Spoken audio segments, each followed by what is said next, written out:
They told us Snow White lived happily ever after, that the queen was defeated, the mirror was silenced, and the forest finally let her go. But fairy tales are careful with their endings. They tell us who survived, never what it cost.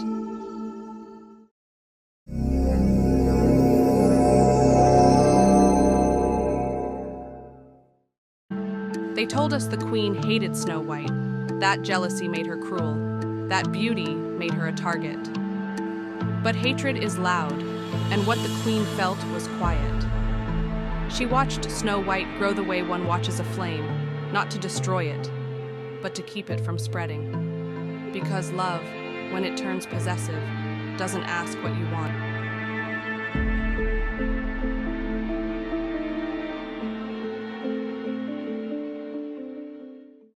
When Snow White was young, the queen did not raise her voice.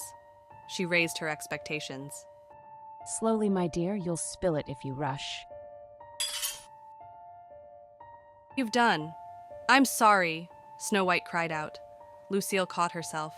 She didn't want Snow White to sense her irritation. Lucille smiles while fixing her wrinkled dress. There's nothing to apologize for. I just want you to be careful. Father used to laugh when Snow White ran through the halls. He said joy was a thing that shouldn't be managed. Lucille, lighten up, he said gently. Children make mistakes. Lucille smiled then. She even laughed. She knelt to help clean the mess Snow White had made. Once, that would have been the end of it. Once, Lucille had been patient, caring, understanding. But as she wiped the floor, something in her gaze lingered. Not on the spill, but on the child who caused it. It wasn't anger, it was calculation. From that moment on, Lucille did not ask how Snow White felt. She began to decide what Snow White needed. The next morning, Snow White woke earlier than usual. She walked more slowly through the halls. She carried her cup with both hands. She did not spill a drop. Snow White held the teacup with both hands and looked up. "Did I do it right this time?" she asked. Lucille's voice was calm. She was careful with her words. "You were careful." Snow White nodded quickly. "I didn't rush." Lucille noticed that too. There was a pause, the kind that made a child wait, unsure of what came next. "I didn't want to make another mess." "And you didn't." Lucille stepped closer then, not to correct her, but to adjust the cup slightly, as if the moment belonged to her now. Mistakes aren't always loud, Snow White. Some are quiet and linger. Snow White swallowed. "I'll try harder." Lucille smiled, just barely. You won't need to try. You'll learn. Later that evening, the castle gathered again. Dinner had ended. Candles were lit lower now.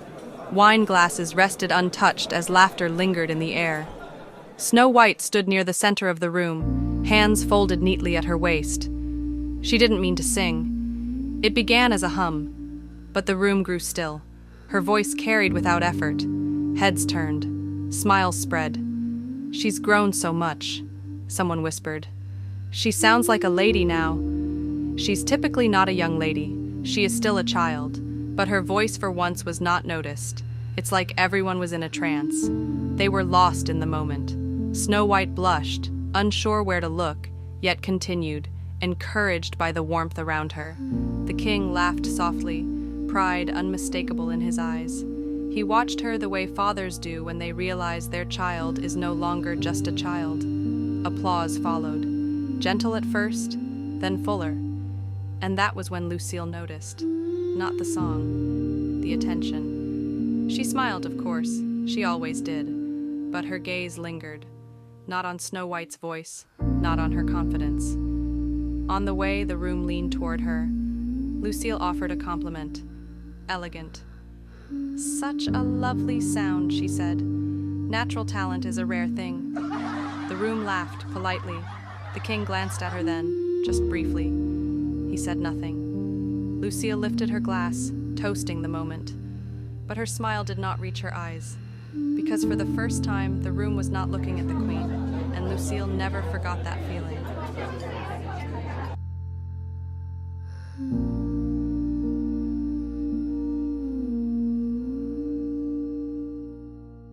The king did not raise his voice.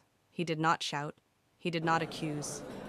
He stood at the balcony, overlooking the courtyard below, a place that, only moments before, had been crowded with guests enjoying the night, unaware of how quickly joy can fade.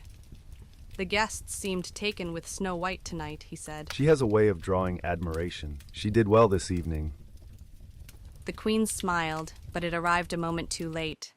Dinner had ended, but the queen's words had not. She had smiled when Snow White's name was spoken, smiled too slowly. She had always been admired more than she deserves. That was when the king finally understood. This was not concern. This was not protection. This was jealousy. Cold, patient, and well-fed. He looked at the woman across from him, the woman he had crowned, the woman he had trusted. And for the first time, the thought arrived uninvited. Who did I marry? Did she ever love the girl at all? Or had love always been a costume, worn only until envy found its voice?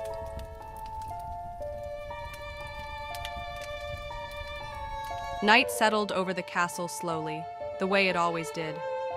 Not with noise, but with silence. The halls were empty now, torches burned low. Footsteps echoed where laughter had been only hours before.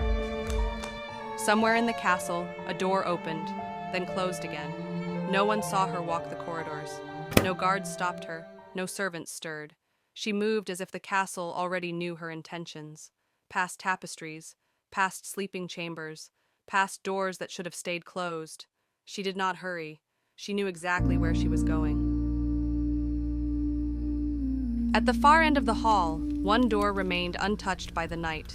Inside, Snow White slept peacefully, unaware. The fire had burned low.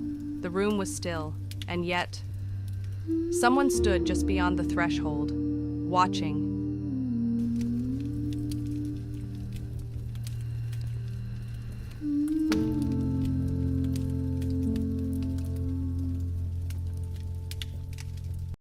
The king trained them the way he ruled, without noise, without comfort.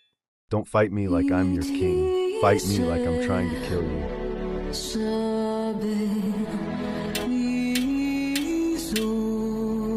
Because out there, they will now bow first.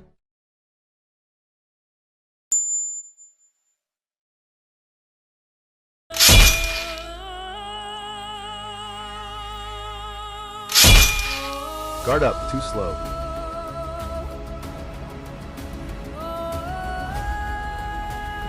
You're watching my blades, not my shoulders. This is my throne and I will defend it.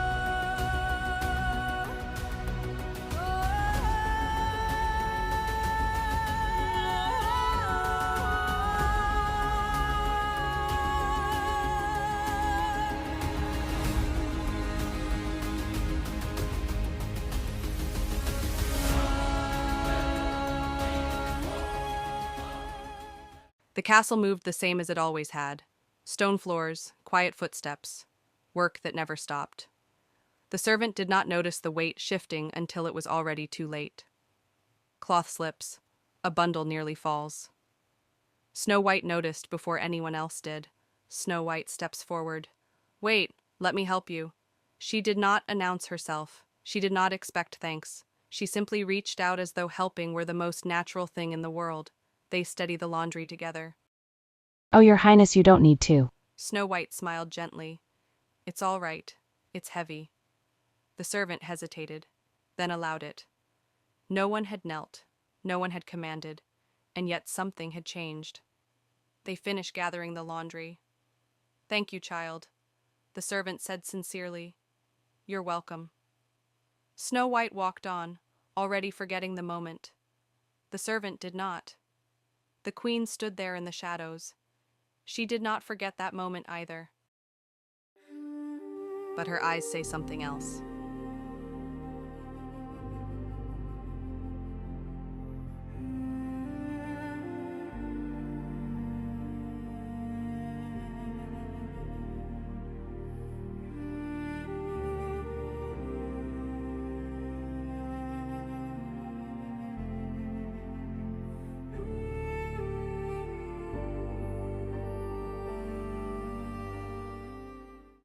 The summons came at dusk. It always does. Borders are never defended in daylight, and wars are never announced in peace. The king did not ask why. A crown does not question duty, it obeys it. They asked him to lead, they always do. The summons came tonight. I knew it would, They want the eastern border secured for the winter. and they want you to lead it. For how long are you going to be gone? Months, if the roads hold. And what happens to the kingdom? It will be yours. Then go, I will keep the crown steady. Keep Snow White safe. Of course she's safe with me. But her eyes say something else. When a king turns away, the crown does not follow him. Authority is not taken by force. It is left behind, quietly. He placed the weight of the kingdom into another's hands, believing loyalty was enough to hold it steady. Until I return, the kingdom is yours.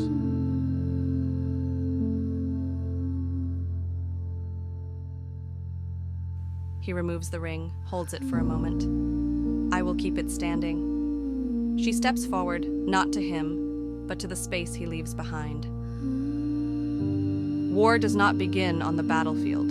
It begins in rooms like this, where armor replaces comfort, where duty silences doubt. He prepared himself to protect a kingdom, not knowing what would rise in his absence. Some men leave to defend borders. Others leave to create them. Duty does not wait. The king did not sleep that night, not because of the war, but because of what he was leaving behind. While I am gone, you will remain here. He did not say her name. He did not need to. You will watch the castle. You will watch her. Yes, my king. If anything changes, if Snow White is treated differently, you will send word, no matter the cost. The king had ruled many battles, but this was the first time he feared the throne he was leaving behind. Snow White did not know there would be a goodbye. From the highest window of the castle, she watched the road awaken beneath her, banners lifting, hooves striking stone, the kingdom already moving without her father. The king rode at the front, armored and distant, but something made him pause. He lifted his eyes and saw her standing there, framed by stone and silence. He had meant to tell her. He had meant to explain. But wars are never patient, and kings do not always get to choose their goodbyes. The road carried him forward, and the window held her still. By morning, the castle had learned a new rhythm. The queen moved through it with purpose, her steps steady where others hesitated. When she spoke to Snow White, she did not raise her voice. She told her that the King had gone to protect the realm, that until his return, order must be kept. Snow White asked if he would come back. The queen answered carefully, Kings always return in one way or another. and with that, the throne was no longer empty. Power did not arrive loudly, it simply remained.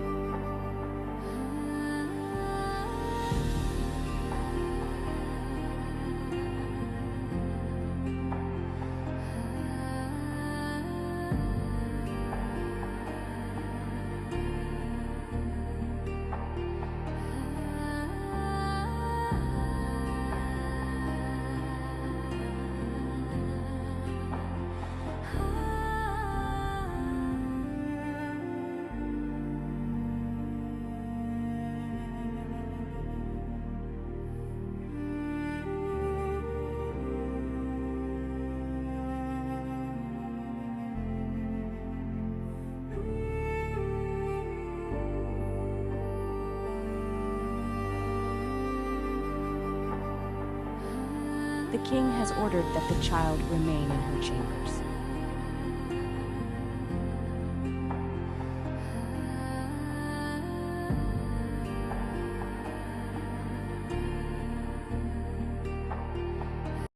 When the king left the throne, he did not leave it empty.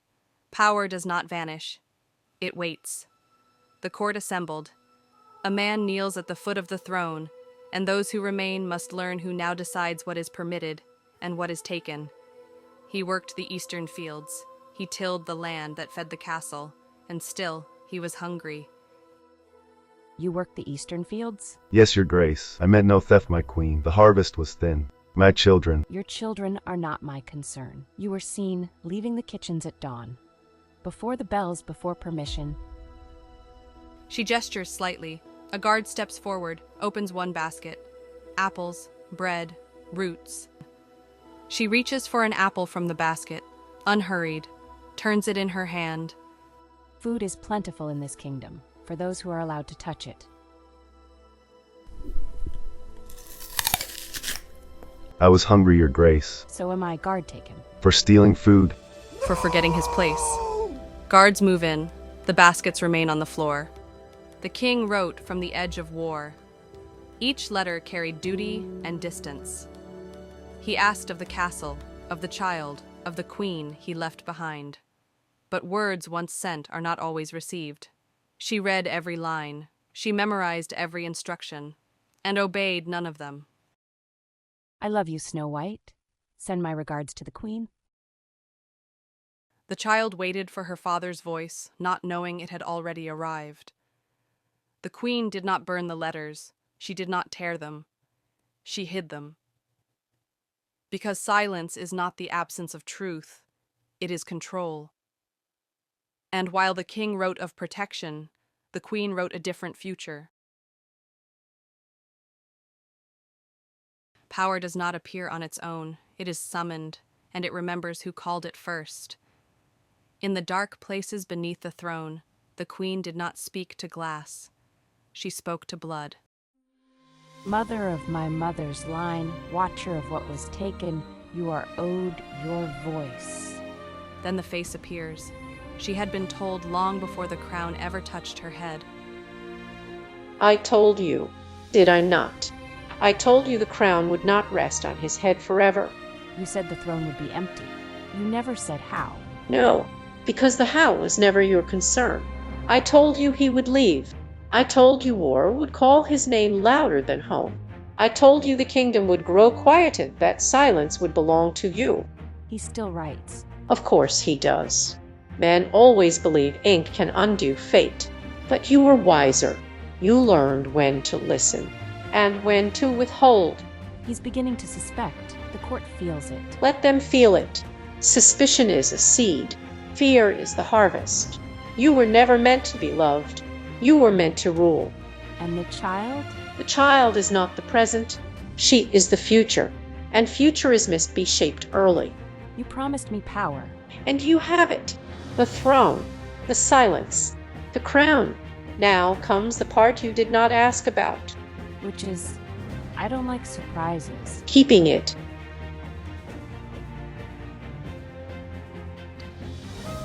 The mirror did not lie. It never had. It showed her what others could not see, that power is not taken in a single moment, but arranged slowly, patiently, until it has nowhere else to go. The king still believed in letters, in ink, in loyalty that traveled on horseback. But the ancestors had warned her. Words unanswered create doubt. Doubt creates distance, and distance creates rule. The court could feel it now. The shift, the unease, the knowledge that something old had awakened beneath the stone floors. She had asked for power, and it had been given, not through love, not through mercy, but through foresight. And yet, the mirror showed her what came next. The child was not the present. She was the future. And futures, the ancestors whispered, must be shaped long before they are understood. The crown had been placed, the silence secured. Now came the only question that mattered, not how she had taken the throne, but how she would keep it. Snow White had learned the sound of silence. It echoed in corridors, lingered beneath doors, spoke louder than any command ever could. For days now, she had been kept within her chamber, watched, guarded, unanswered. And still, she waited. When she finally stepped into the doorway, she did not rush. She did not plead. She stood as royalty stands, small in stature but steady in spirit. The guard hesitated. He had been ordered to keep her inside, but there was something in her eyes. Not defiance, understanding. She asked only one thing, to see the queen. Word traveled quickly through stone halls and lowered voices, up staircases, past closed doors. The queen received the message in silence. From her throne, she listened, not to the guard's words, but to what they meant. Snow White was no longer waiting quietly. And for the first time since the crown had been placed, the queen felt it. Not rebellion, not challenge, but inevitability. You asked to see me, Why must I stay in my room all day? because the world beyond these walls is unsettled. My father never feared unsettled things. Your father is at war. It's my duty to protect what remains. Does protection feel like being forgotten? You are not forgotten, you are preserved. When will I see him again? When the kingdom is safe. Guard, The take room her back stayed to her quiet room. most days, too quiet for a girl meant to be seen. But each morning, kindness arrived warm. Baked apples, sweet spices, careful hands. Snow White never questioned the gift. Why would she? It came from the queen.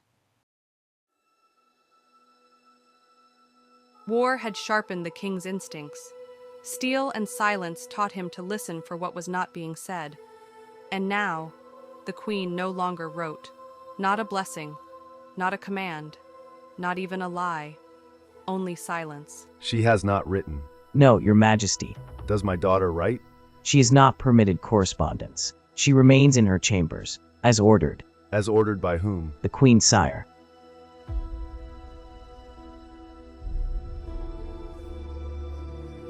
The battlefield taught the king one truth above all others. Silence is a weapon. The queen no longer wrote. And yet the castle slept too well, too ordered, too quiet. He did not confront her. Confrontation warns the guilty. You will leave the line tonight. Ride to the castle. Observe. Do not announce yourself more than necessary. Shall I speak with the Queen? You will tell her I sent you to inspect the walls, the guards, the servants. You checked the gates. You saw nothing. You heard nothing. And what about the princess? If the queen has nothing to hide, she will never know this letter existed. And what about the princess? Place it where only Snow White will find it. No hands but hers. Bring me truth, not comfort. But my oath to the Queen. Fail me, and the war will not be the only thing that ends.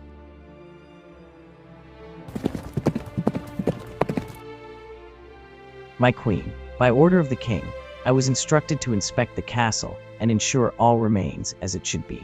Inspect? How thoughtful of His Majesty to worry so deeply from so far away. He asked for nothing beyond confirmation. The court, the household, the princess. And you will tell him what exactly?